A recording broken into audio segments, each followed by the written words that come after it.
started. Good morning, everybody. This is the project that we've done all through the module of International Business and Global Strategies. These are my team members.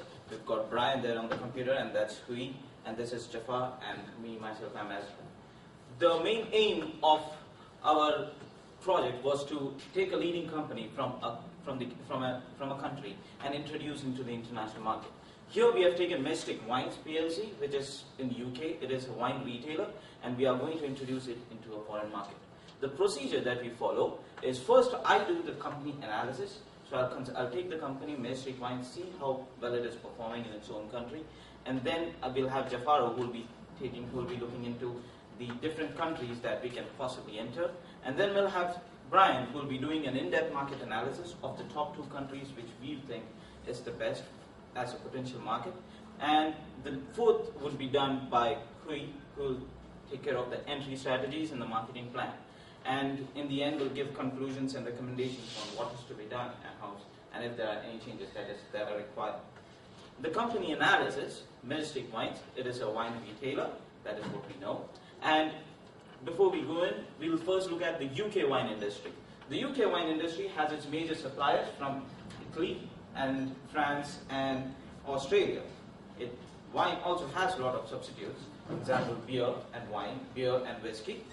And it is majorly a delicacy among the rich class people, but the medium class people also prefer wine.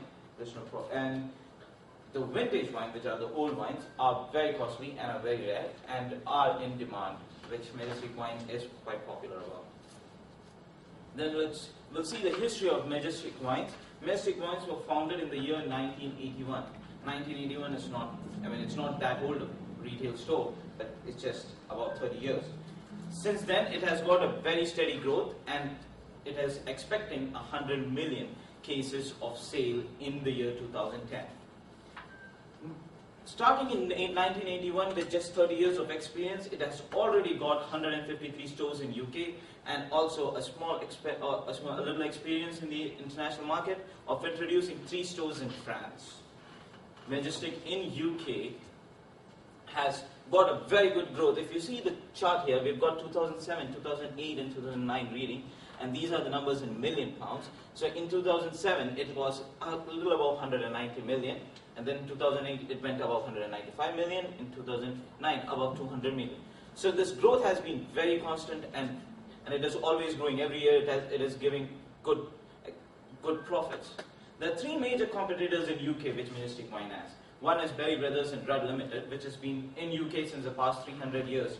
And being 300 years old, it has got competition from a company which is just 30 years old. So that's really a huge achievement for Majestic Wines.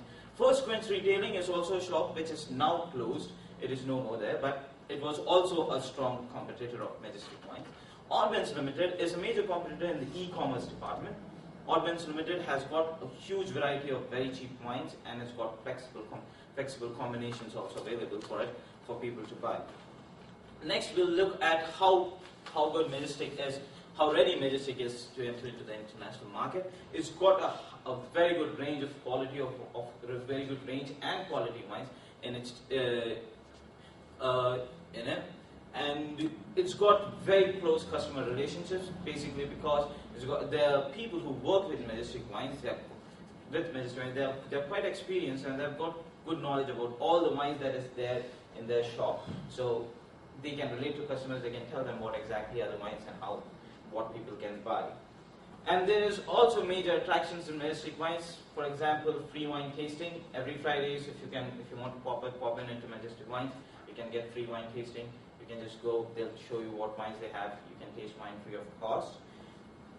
Already, because Majestic Wine has already opened 3 shops in France, it already knows how to go about with international, how to work if it wants to enter into international market. So it has a little experience. It has very less competition from similar companies who are trying to enter into international markets, because because the competition in international level is very low. Not many companies have tried going into international markets with a wine retail store. Next, we'll look at the challenges which Majestic Wine faces. The first challenge is, like everybody knows, the UK economic recession. The worldwide economic recession basically. UK was very badly affected. In fact, even when UK was affected, still Majestic Wine did make progress, as we saw previously on the sales. It was constantly increasing. Supermarkets like Tesco, Marks and Spencer's, Sainsbury, all these supermarkets have got cheap and a huge variety of wine. And these are, though these wines are very cheap and they have compromised a little on quality, but still they have a huge variety of wines. So these are good. These are some other major competitors in the UK. The per capita wine consumption in UK, every person who consumes wine in UK, is less than the other European countries.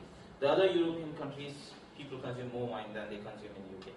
So that is another major another major challenge for Majestic Wines. And the last is, this is quite odd because the changes in wine intake among UK citizens causes Majestic Wine to change its strategies every time, and this in turn affects on the French operation.